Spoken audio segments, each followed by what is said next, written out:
نحمده ونصلي على رسوله الكريم وعلى آله وصحبه أجمعين أما بعد. قال الله تبارك وتعالى في القرآن المجيد: يا قوم اعبدوا الله ما لكم من إله غيره. السلام علیکم ورحمۃ اللہ وبرکاتہ.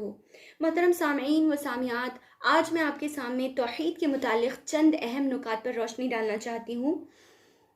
توحید وہ چیز ہے جو دین اسلام کی اصل بنیاد ہے. دین اسلام میں داخل ہونے کی اصل وجہ توحید ہے.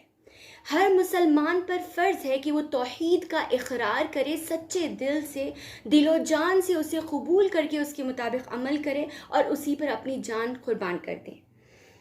تو اس کے برعکس جو انسان توحید کا اقرار نہیں کرتا یا توحید کا اقرار کرنے کے باوجود اس کے مطابق اپنی زندگی نہیں گزارتا، وہ دین اسلام سے، اسلام کے مذہب ہی سے خارج ہو جاتا ہے. محترم سامعین و سامعات، توحید اصل وجہ ہے جس کی وجہ سے اللہ رب العالمین نے کئی انبیاء و رسول کو اس دنیا میں نازل کیا. توحید وہ وجہ ہے جس کی وجہ سے کئی سالوں سے مسلمان اور کافروں میں جنگیں چلی آ رہی ہیں، جس کی وجہ سے کئی مسلمانوں نے اپنے جانوں کے نذرانے پیش کیے ہیں اور اللہ کی راہ میں جام شہادت حاصل کیا ہے. توحید وہ وجہ ہے جس سے لے کر تمام انبیاء و رسول نے کئی جنگیں لڑی، کئی تکلیفیں سہی، کئی پریشانیوں کا سامنا کیا. توحید وہ وجہ ہے جسے اللہ رب العالمین نے جنتی ہونے کی گارنٹی دی ہے کہ جو انسان سچے دل سے لا الہ الا اللہ کا اقرار کرتا ہے، اس کے مطابق زندگی گزارتا ہے، کما حقہ اس پر اپنی موت بھی آ جاتی ہے، اللہ رب العالمین نے اس کے لیے جنت کا وعدہ کیا ہے اور اللہ رب العالمین نے اس کے لیے جہنم کو حرام کر دیا ہے. برعکس اس کے جو انسان اسے نہیں مانتا یا توحید کا انکار کرتا ہے، اس کے لیے جہنم کا وعدہ کیا ہے. دیکھیے، جب توحید اتنی ضروری ہے تو توحید کسے کہا جاتا ہے؟ سب سے پہلے میں آپ کو توحید کی تعریف بتا دیتی ہوں. دیکھیے، توحید کا مطلب ہوتا ہے صرف ایک اکیلے اللہ کو اپنا خالق اور مالک جاننا، اسی کو اپنی عبادت کے قابل سمجھنا اور اسی کے لیے اپنی زندگی گزارنا، اسی کے کلمے پر موت کا آنا. کلمہ توحید دوسرا ہمارا پوائنٹ ہے. کلمہ توحید کے دو حصے ہیں. لا الہ، کوئی معبود نہیں ہے، یعنی کوئی معبود نہیں ہو سکتا، الا اللہ، سوائے اللہ کے، یعنی اللہ کے سوا کوئی اور عبادت کے لائق نہیں ہو سکتا کسی بھی عبادت میں. سورۃ البقرہ آیت نمبر 163 میں اللہ رب العالمین فرماتا ہے: وَإِلَٰهُكُمْ إِلَٰهٌ وَاحِدٌ لَا إِلَٰهَ إِلَّا اللَّهُ وَالرَّحْمَٰنُ الرَّحِيمُ. کوئی تمہارا رب اللہ رب العالمین ہے، اس کے سوا کوئی اور عبادت کے لائق نہیں ہے. مسلم میں حدیث نمبر 20/9 میں اللہ کے رسول صلی اللہ علیہ وسلم فرماتے ہیں: من شہد ان لا الہ الا اللہ وان محمد رسول اللہ حرم اللہ علیہ النار. اللہ کے رسول صلی اللہ علیہ وسلم نے وعدہ کیا ہے کہ جو انسان سچے دل سے یہ گواہی دیتا ہے کہ اللہ کے سوا کوئی معبود نہیں ہے اور محمد صلی اللہ علیہ وسلم اس کے بندے اور رسول ہیں، ان پر اللہ رب العالمین نے جہنم کی آگ کو حرام کر دیا ہے. اللہ اکبر! یہ بہت بڑی خوش نصیبی ہے توحید پرستوں کے لیے. ہاں، اگر کوئی توحید پرست بہت زیادہ گنہگار ہے تو اگر اللہ چاہے اسے معاف کر دے، اگر نہ چاہے تو اپنی گناہوں کی سزا پا کر وہ جنت میں ضرور جائے گا، لیکن جائے گا ضرور جنت میں. جو توحید پرست ہوتا ہے وہ جنت میں 100% جائے گا، چاہے اس کی گناہوں کی سزا پا کر ہی صحیح. اس کے علاوہ جو توحید پرست ہوتا ہے، اللہ کے رسول صلی اللہ علیہ وسلم قیامت کے دن اس کے لیے سفارش بھی کریں گے، شفاعت اسے نصیب ہوگی. اس کے بعد میں آپ کو بتانا چاہوں گی توحید کی قسمیں کیا ہیں. یہ کہہ کر میں اپنی بات کو ختم کروں گی. توحید کی 3 قسمیں ہیں: توحید ربوبیت، توحید الوہیت، توحید اسماء و صفات. ان تینوں پر عمل کرنا، ان تینوں کے مطابق زندگی گزارنا بہت زیادہ ضروری ہے. میری بات کو غور سے سنیے گا.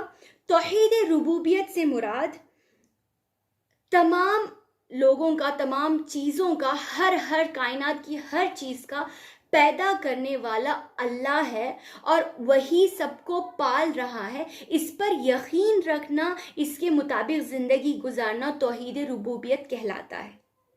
اور اس بات کو صرف ہم مسلمان ہی نہیں بلکہ ہندو، کرسچن، سکھ، عیسائی سب مانتے ہیں، سب اس بات کا اقرار کرتے ہیں کہ توحید ربوبیت یعنی ہمارے جو خدا ہیں ان کا بھی خدا اللہ ہے، اس بات کا ہر کوئی اقرار کرتا ہے۔ لیکن جب بات الوہیت کی آتی ہے تب وہاں پر لوگ متفرق ہو جاتے ہیں۔ توحید ربوبیت کے بارے میں سورہ یونس میں اللہ رب العالمین نے فرمایا قُلْ مَن يَرْزُقُكُم مِّنَ السَّمَاءِ وَالْأَرْضِ، آپ ان سے سوال کیجئے، کفار مکہ سے سوال کیجئے کہ کون آپ کو آسمان و زمین سے رزق عطا کرتا ہے، وہ ضرور بضرور کہیں گے اللہ۔ اب کافروں سے پوچھ لیجئے کہ ان سب کا پالنے والا، ان کو پیدا کرنے والا کون ہے، ہندو، سکھ، عیسائی سب کہیں گے اللہ۔ لیکن جب بات عبادت کی آتی ہے تو لوگ متفرق ہو جاتے ہیں، اسے توحید الوہیت کہا جاتا ہے۔ دوسری قسم توحید الوہیت یعنی عبادت صرف اور صرف اللہ کی جائے۔ دیکھیں کیسی عجیب چیز ہے، جب پیدا کرنے والی وہ ذات ہے، پالنے والی وہ ذات ہے، جب عبادت کی باری آتی ہے تو لوگ متفرق ہو جاتے ہیں۔ اللہ اکبر۔ اس کے لیے ایک چھوٹی سی مثال میں آپ کے سامنے دینا چاہوں گی۔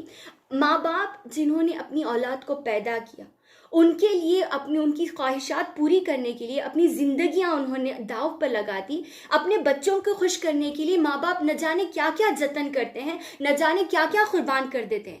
اگر وہ بچہ، فرض کر لیجئے آپ کا بچہ جا کر سامنے پڑوس میں آپ کی آنکھوں کے سامنے ہاتھ پھیلائے بھیک مانگ رہا ہے، آنٹی پلیز مجھے یہ دے دو، آنٹی مجھے وہ دے دو، آپ کو کتنا برا لگے گا کہ میری اولاد میرے ہوتے ہوئے کسی اور کے سامنے جا کر ہاتھ پھیلا رہی ہے۔ اللہ اکبر۔ آپ کو افسوس ہوگا، آپ فوراً اپنی اولاد کو سینے سے لگا لیں گے کہ بیٹا مجھے پوچھو، میں تمہیں دوں گا، تمہیں کیا چاہیے۔ یہی درد ہمارا رب ہمارے لیے رکھتا ہے۔ اس نے پیدا کیا، پال رہا ہے، چاہتا ہے کہ آپ اسی سے دعا مانگے، وہ چاہتا ہے کہ آپ اسی کے لیے حاجت روا، مشکل کشا، ہر چیز اسی کو مانیں۔ یہی چیز توحید الوہیت ہے کہ ہر قسم کی عبادت، چاہے وہ دعا ہو، چاہے وہ دوا ہو یا جو بھی ہو، صرف اور صرف اللہ کے لیے کی جائے، اس کے ساتھ کسی کو شریک نہ کیا جائے۔ یہ توحید الوہیت ہے۔ اسی میں مسلمان مار کھاتے ہیں اور دوسرے لوگ بھی مار کھاتے ہیں۔ سورۃ الانعام میں اللہ رب العالمین فرماتا ہے قُلْ إِنَّ صَلَاتِي وَنُسُكِي وَمَحْيَايَ وَمَمَاتِي لِلَّهِ رَبِّ الْعَالَمِينَ، اے محمد صلی اللہ علیہ وسلم آپ کہہ دیجئے میرا جینا، مرنا، میری قربانی، میری عبادتیں سب اللہ کے لیے ہیں۔ اس کے بعد تیسرا توحید اسماء و صفات۔ اسماء و صفات سے مراد قرآن اور حدیث میں جتنے بھی اللہ تعالیٰ کے نام آئے ہیں اور جو بھی اللہ تعالیٰ کے بارے میں جو اوصاف آئے ہیں، اس کی جو صفتیں، جو کیریکٹرز، جو بھی اللہ تعالیٰ کی جو چیزیں آئی ہیں، اس پر ایمان لانا کہ اللہ تعالیٰ اس میں اکیلا ہے، اس جیسی کوئی چیز نہیں ہے۔ مثال کے طور پر میں آپ کو ایک مثال بتاتی ہوں۔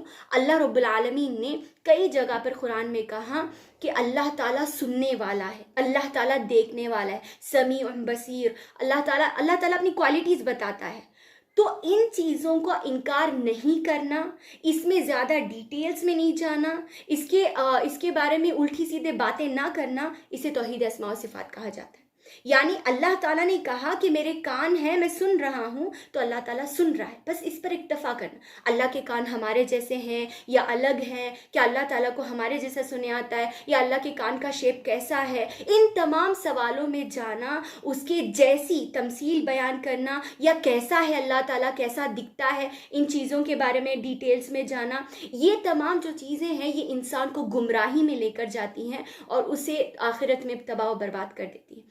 اسی لیے اللہ تعالیٰ نے جو کہا ہے سمعنا واطعنا، ہم نے سنا بس عمل کیا، اطاعت کی، اس کے علاوہ ہمیں اس کی ڈیٹیلز میں نہیں جانا چاہیے۔ جب اللہ تعالیٰ نے، ایک مثال اور میں دیتی ہوں، اللہ تعالیٰ نے امام مالک رحمہ اللہ علیہ سے کسی نے پوچھا کہ الرحمن علی العرش استوى، اللہ تعالیٰ نے قرآن میں کہا کہ رحمان عرش پر مستوی ہے۔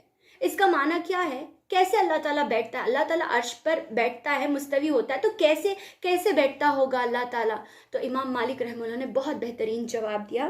انہوں نے کہا الاستواء معلوم، اللہ تعالیٰ نے ہمیں بتایا کہ وہ رحمان عرش پر بیٹھتا ہے، مستوی ہوتا ہے، تو ہم نے اتنی بات سنی، ہمیں اتنا ہی معلوم ہے۔ وَكَيْفِيَتُهَا مَجْهُولٌ، اللہ تعالیٰ نے اس کی کیفیت تو نہیں بیان کی کہ وہ کیسا بیٹھتا ہے، تو اس کے بارے میں الجھنا، اس کے بارے میں سوال کرنا بدعت ہے، اس کے بارے میں سوال کرنا، اس کی ڈیٹیل میں جانا بدعت ہے، اور اس کے اوپر ایمان لانا واجب ہے۔ اللہ تعالیٰ نے کہا کہ اللہ تعالیٰ عرش پر مستوی ہے تو ٹھیک ہے، اللہ تعالیٰ عرش پر مستوی ہے۔ تو آخر میں ایک بات کہہ کر میں بات ختم کرنا چاہوں گی، لیس کمثلہ شیء، اس جیسی کوئی چیز نہیں، اللہ تعالیٰ کی جیسی کوئی چیز نہیں، کوئی ذات نہیں ہے۔ اس پر بھروسہ رکھیں، اسی پر جب آپ توحید کا اقرار کر رہے ہیں تو اس کے مطابق زندگی گزاریں، اپنی آخرت برباد نہ کریں۔